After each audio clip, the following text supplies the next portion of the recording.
Middle of the Old Testament. Isaiah 55 verses 6 and 7 is where we're going to be. Isaiah 55 starting in verse 6 and verse 7. And I'm reading from the NIV, so if it sounds a little different, that's just because we have different Bible translations. It's no biggie. But that's Isaiah 55, 6 and 7. So here we go. This is what it says. Seek the Lord while he may be found. Call on him while he is near. Let the wicked forsake their ways and the unrighteous their thoughts. Let them turn to the Lord, and he will have mercy on them, and to our God, for he will freely pardon. Now if we key in on verse 6 here, this is what I have up on the screen. Seek the Lord while he may be found, and highlighted, call on him while he is near. Now the easy way to get tripped up by this verse is like God's somehow playing hide and seek with us, and we have to get it just right at just the right moment or we're going to miss him. That's not exactly what Isaiah is saying here. He's saying that God is present, and while your heart is drawn to him, continue to seek him. Continue to press after him. Follow him while he is near to you. Not like while we're just waiting and just dreading like this is some worrisome passage. See, God is not like a father that leaves his family behind. Okay, God's not like that. You're not going to come home one day and God is just going to be like screeching down the driveway and gone. That is not what this is talking about. God is not a father that is going to abandon you. God is not a father that is going to leave you. So when it says call on him while he's near, that's not like saying, hey, make your last ditch effort to make sure God sticks around. No, what this is saying is that for our hearts to call out to God while we are near him. Okay, because we can get easily distracted. We can get easily separated from God. This is one of the things I've told several of you guys through the years, is when you come to me and you say, I just don't feel close to God anymore. And then the question I always ask you is, well, who moved? Because God's not in the business of abandoning his people. It's us. And we're just like, you know what? I'd rather have this than this. And we kind of move away from God. So it's saying call on God while he is near. Seek the Lord while he may be found. This is all active. This is action words. This is our heart going after him. Okay? And the thing that we don't want to do is we don't want to put this off until later. You could talk to Bob Tumulty. He's got a testimony that just follows this. He was well into his adult years before he finally started taking a pursuit of Jesus seriously. And the thing he keeps saying again and again is, I wasted so much time. Man, seek him while he may be found. Call on him while he is near. Don't wait, because you never know when it's going to be too late. You don't know what's going to happen today. You don't know if you're going to make it home or not. Don't put this off until, I'm going to do the college thing. I'm going to have that experience, and then once I start a family, then I'm going to start taking it seriously. Or I'm just starting this new school. I don't want to walk in as some Bible thumping Jesus freak. I just want to kind of take it easy. I want to step back a little bit. No, do it now. He's near. He is in this place right now because we ask him to be. We beg him to be. He gathers with us. He inhabits the praises of his people. God is not off in some other room just kind of waiting come on, Sean, wrap it up. I got to meet with these guys. No, he's here now. Call on him now. Now to illustrate this, about when you miss your moments and we don't look up and we miss these God moments because we're so focused on creating our own moments. I was watching the Today Show because I'm old, and Tim McGraw was on there not too long ago. He was doing a concert. I wasn't watching it for him because I hate country music, but he was on there, and I noticed something real interesting about this concert. It was out on the plaza. I mean, how many of you guys have seen one of these concerts on the plaza on Today Show, right? Okay, so it's not just an old person thing, unless it's Celine Dion. So Tim McGraw is out there, and what he does is I noticed they have the crowd sectioned off into this T. So there's a crowd over here, and then a big crowd back here. He gets down off the stage, and he's walking through, just kind of high-fiving everybody and still singing whatever you want to call that music, I guess. But he was going through the crowd and high-fiving everybody, and I noticed, and for some reason my eye just trained on this one guy, and he was watching him like he's ready to catch a cab that's going by real fast. He's leaned out, watching, and then right as Tim McGraw gets there to give him a high five, he turns and takes a selfie. And then he turns back and he's oh. And he had gone. He missed his moment to touch a superstar, but he missed his moment because he was so focused on creating his own moment about himself. And you know what I bet his picture looked like? It was like a big blur, and all you see is like a black cowboy hat that's like stretched across the entire screen, and all you can see is like his tooth, like just, probably one of those. It's like a horrible picture, and that was his one shot. Okay, now, to illustrate this further, I'm going to show you another picture of this with all the phones highlighted.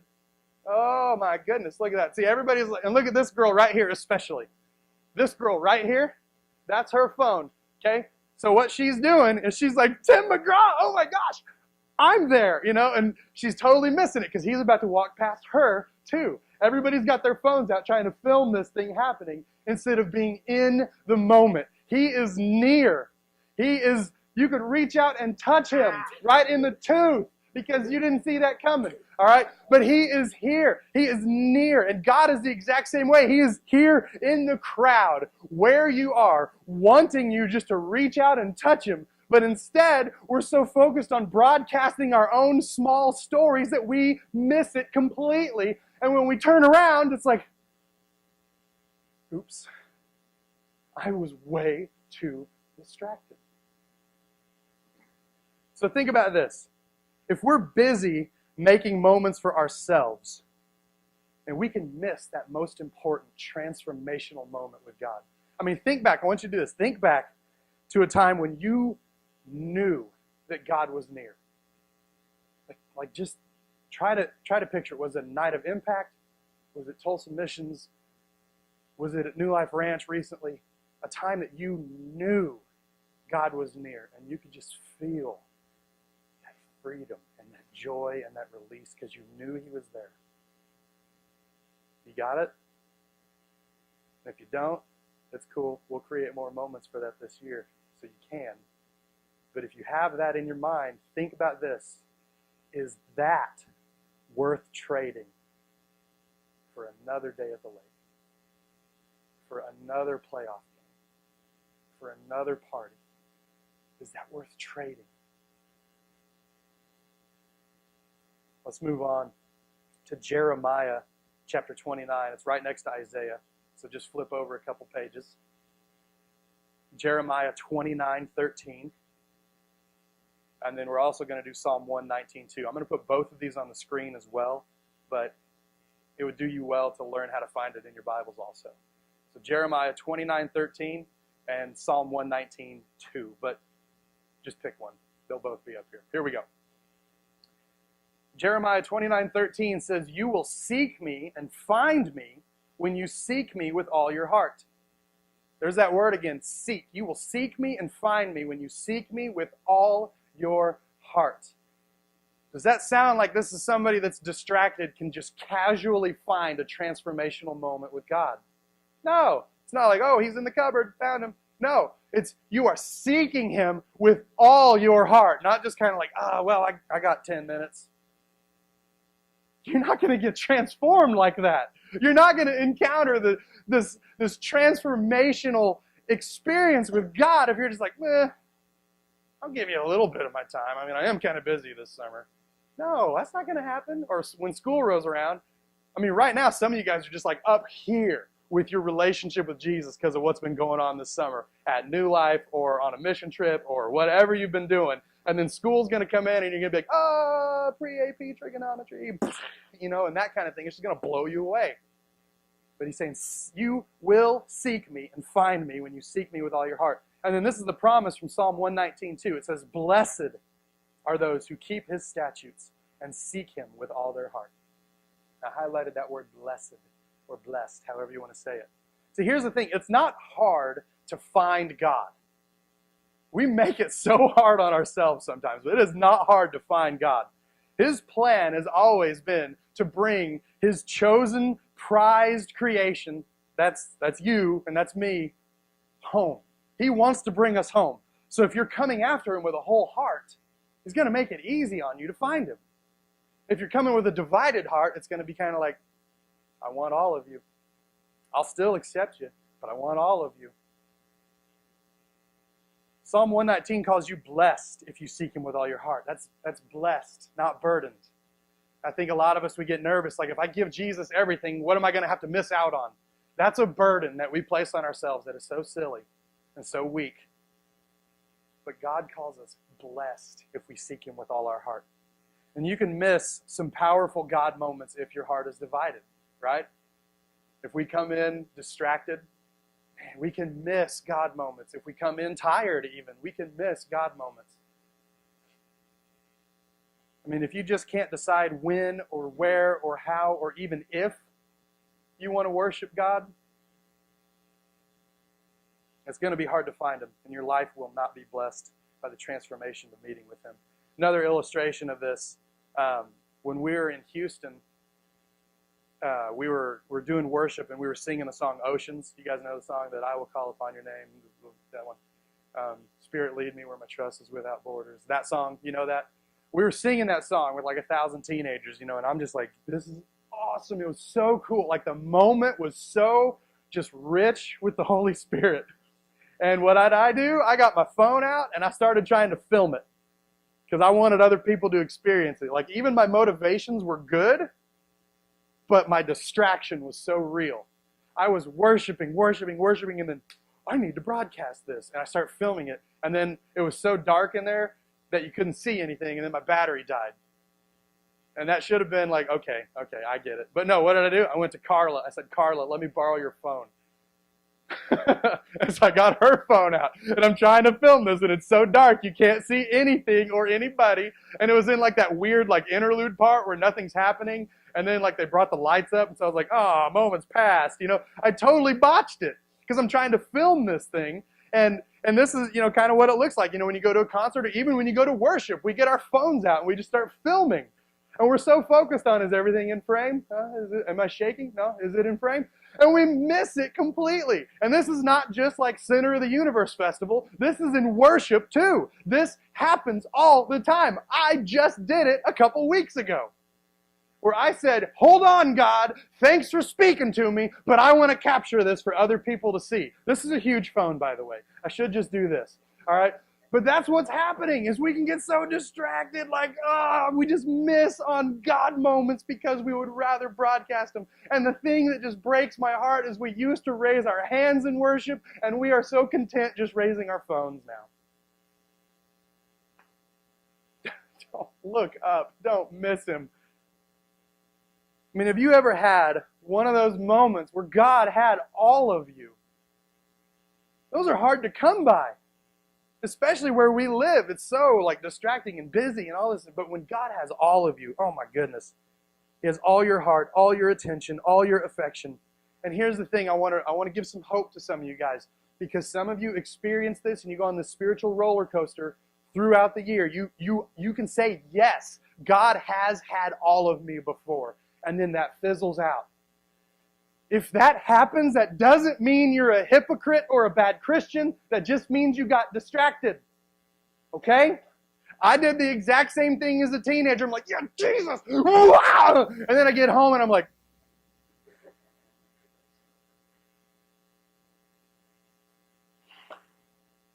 that doesn't mean you're a hypocrite or a bad Christian. It just means you got distracted. So look up.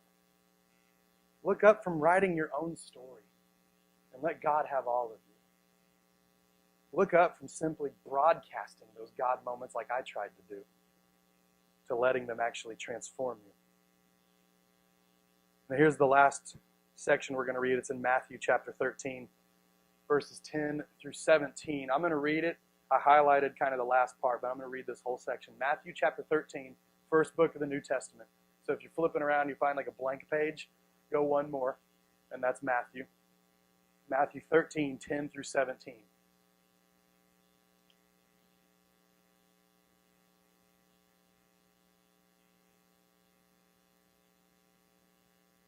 Matthew chapter 13, verses 10 through 17. Cool, here we go. The disciples came to him, that's Jesus, and asked, "Why do you speak to the people in parables?" And Jesus replied, "Because the knowledge of the secrets of the kingdom of heaven has been given to you, but not to them. And whoever has will be given more, and they will have an abundance. Whoever does not have, even what they have will be taken from them. weird thing for Jesus to say.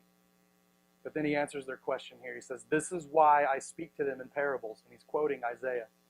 Though seeing, they do not see. Though hearing, they do not hear or understand. In them is fulfilled the prophecy of Isaiah. You will be ever hearing, but never understanding. You will be ever seeing, but never perceiving. For this people's heart has become calloused. You guys know what calloused is. It's like that hard, just like, ooh, gross kind of thing. It doesn't let the heart beat. It's hard. They hardly hear with their ears, and they have closed their eyes. Otherwise, they might see with their eyes, hear with their ears, understand with their hearts, and turn, and I would heal them. Verse 16, but blessed are your eyes because they see. And that's not just talking about not being blind. He's talking about himself.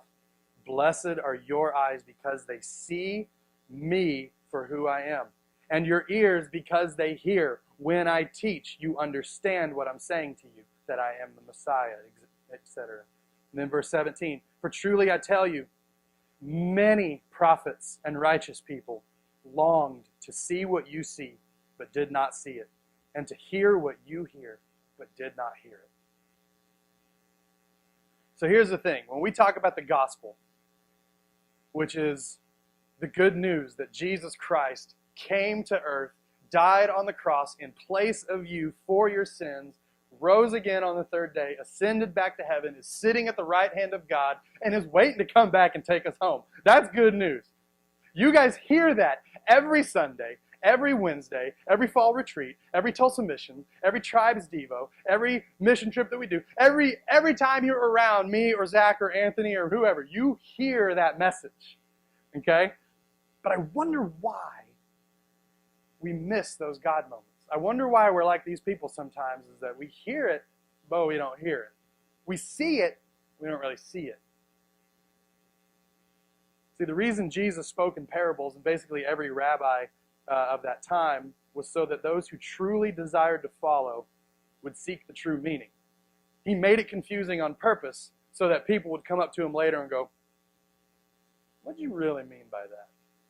Because I feel like there's more to this story. And that's when Jesus is like, okay, let's talk. See, this too gets back to the heart. Does Jesus have your whole heart, or are we distracted? Are we focused on making our own moments and missing out on God moments? See, is this world really that great, where we're more focused on satisfying people's opinions rather than savoring the sacrifice of Jesus? I mean, think about it. Our stories are so small. Think about the last thing you posted on Instagram, Facebook, Twitter, whatever. Think about it. That is a tiny thing. Got a new shirt. Great. Look what I'm eating for dinner. Great. Just crossed the state line. Great. There's a tree in my way.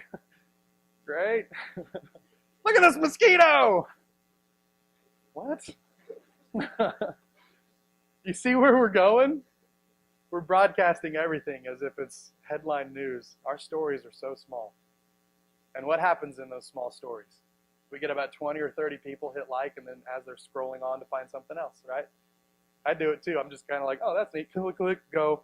Like, I don't even give it a second thought, but we're sitting at home like, yes, 40! Ah! Like, no. Our stories are so small. But I do it too. I took a picture of Kinsley's Kanakuk ribbon on the fridge, and I was like, that's my girl! What a small story. She went to Kanakuk. Great. I hope she goes to heaven. You know? I would love to hang out with her for the rest of eternity. Not just now. We have small stories. The moments that we create are so small, and some of them are honestly so fake too. You know? So let's look up. Let's look up from creating these little moments. And be like, mosquito, cool. God, why'd you make these? Let's look up from those little moments. I want to illustrate this with another thing. You guys watch the World Cup? We've got one enthusiastic fan in the front. The rest of you guys are like, I don't know what to say right now. Is this one of those small story tricks? Like, no, it's not. Who watched the World Cup final? Yeah, okay. Guten Tag or whatever. Here's the thing. World Cup final. Check it out. This is Germany walking up, and everybody's like, yeah, like they're just freaking out. I felt bad for, what's the guy's name? Messi or Nessie or Bessie? What's it? Messi? Like Messi? Messi. When he was walking up, he was like the saddest person on earth. You know, he's like, thanks for my medal. And then walked off. I'm like, dude, World Cup. Anyway, but then Germany's walking up, and I'm just watching the crowd because that's just what I do. My mind is trained to do this now because I see where our culture is. I see what we do. And look at everybody. It looks like they're kind of reaching out for them, right? Let me show you the picture. Look at all these phones. Those are all phones that everybody's just filming the moment. They would rather miss the moment because they want to broadcast the moment. They are focused on creating their own small story. I was at the World Cup final. See? Yay for you. I was at Pops. Drinking baking soda. Click. You know, we make such small moments, but look at this. Everybody here. I mean, these guys are right next to like some of the top athletes in the world who just won the World Cup. And instead of getting their moment, just like the Tim McGraw thing, which I think this is far superior, even though I don't even get soccer, I still need to understand how this thing works. But look at all those phones. And especially this one right here. How do they even see anything? But here's the deal. This isn't just all bad. There is one guy in this shot that I want to point out. He's in the moment. He doesn't have a phone in his hand trying to film. He's just saying, yeah, or whatever.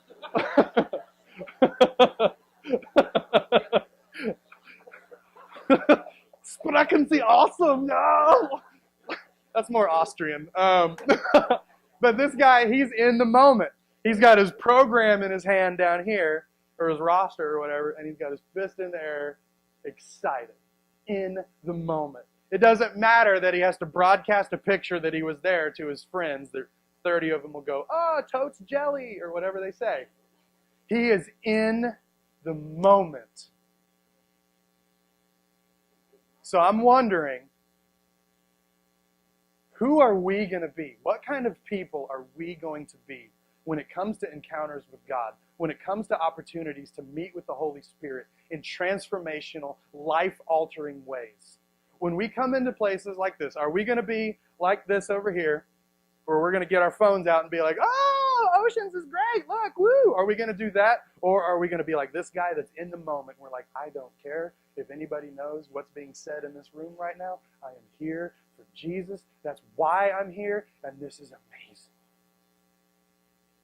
What kind of people are we going to be? See, the thing is, instead of enjoying fireworks, we film them.